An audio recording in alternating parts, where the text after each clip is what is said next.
Good. Now I'm going to use a little ultrasound gel because with the acoustic wave, it's a sound wave. And I need it to be able to get through the skin. So whenever we're using ultrasound waves or acoustic waves, this gel allows the waves to penetrate the skin.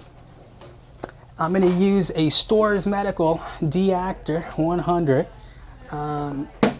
as our Shockwave.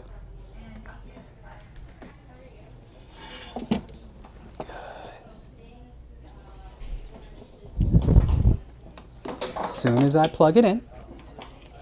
All right, good. Okay.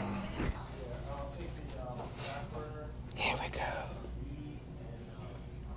Here we go.